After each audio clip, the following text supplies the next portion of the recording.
Across to the NATO address that's taking place as of now. Draw the right lessons from the engagement in Afghanistan, and I have a humble approach because when we see the challenges, the crisis we are faced with in Afghanistan, of course there are some serious lessons to be learned after 2 decades in Afghanistan for NATO. Then fundamentally the message from all allies, of course, and also the United States, and also what is reflected in the statement from foreign ministers today is the same. That the government, the rulers, the Taliban, they in Kabul, in Afghanistan, they need to live up to their international commitments to not harbor, support international terrorist organizations like Al-Qaeda, ISIS, to respect human rights, including the rights of women, and also to give free passage to people so they can leave the country, and that of course also includes Afghans. And this has been expressed by allies, individual allies, and today also in a joint statement by all NATO allies coming from the foreign ministerial meeting. For the next question, we'll go to Paris. Melissa Bell for CNN.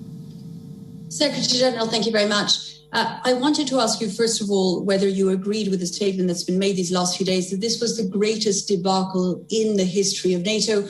Also, whether you don't think that what's happened these last few days is really a nail in the coffin of Article 5, that allies can go into battle together, but once they don't withdraw together as a coalition, NATO has a problem.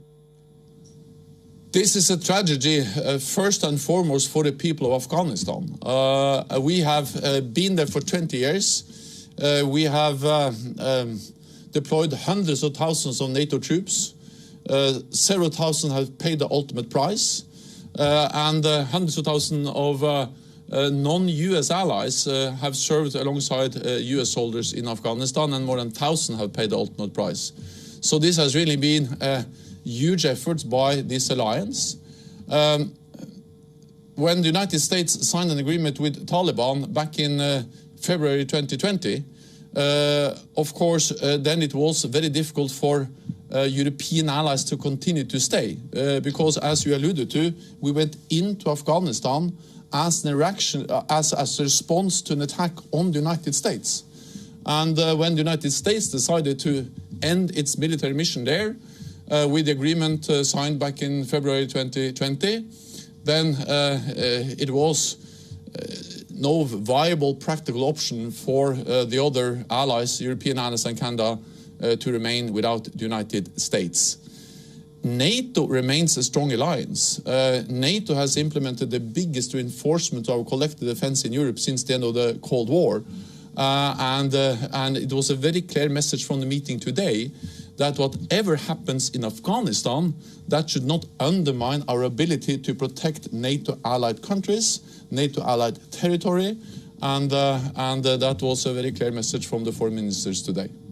The next question goes to Reuters and Sabine Siebold. Thank you, Secretary General.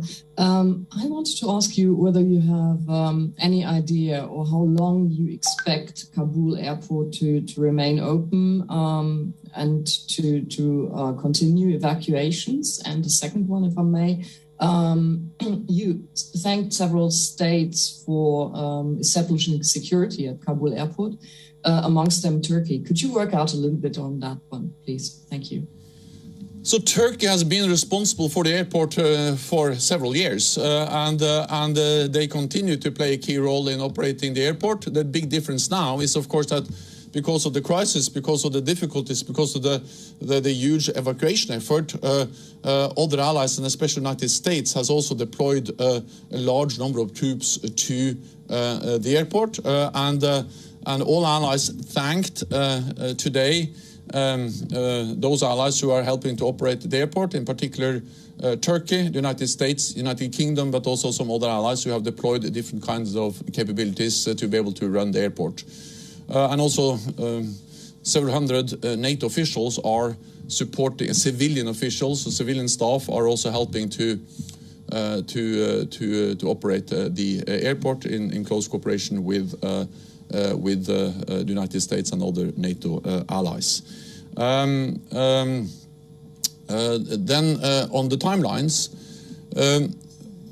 that was an issue that was discussed during the meeting today, and several allies raised the issue of potentially extending the timeline to get more people out.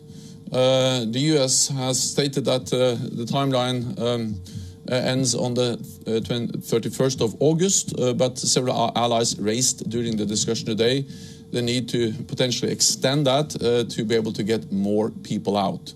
Our focus is to get, of course, our own staff, people working for NATO, for NATO allied countries, for partner countries, but also Afghans. And we are working hard to help the Afghans. We have been able to get some out, but we are working hard to get more Afghans out of Afghanistan. For the next question, we go to GOTV News from Pakistan and Khalid Hamid Faruqi.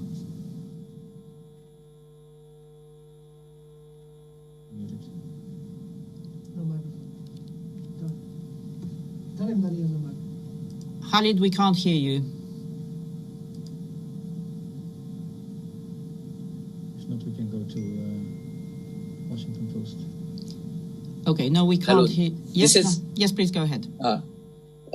As Secretary General, it seems that Pakistan emerging as a consensus builder, contacting previous Afghan government, previous Mujahideen, Abdullah, Hikmatyar, and Karzai, and bringing all Afghan faction together. So will you support these efforts of consensus building by the Pakistan?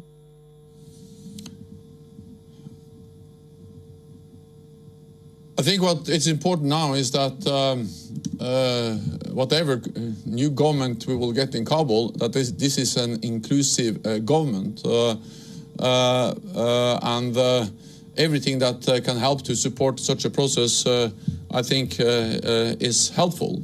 When it comes to Pakistan, I think that Pakistan has a special responsibility, partly because Pakistan is a neighbor of Afghanistan and partly because of Pakistan's close relationship to Taliban. I think Pakistan has a special responsibility to make sure that Afghanistan live up to its international international commitments, and also that Afghanistan not once again becomes a safe haven for international terrorists. A stable Afghanistan is in the interest of all countries, not least the neighbors as Pakistan. WION World is now available in your country. Download the app now and get all the news updates on the move.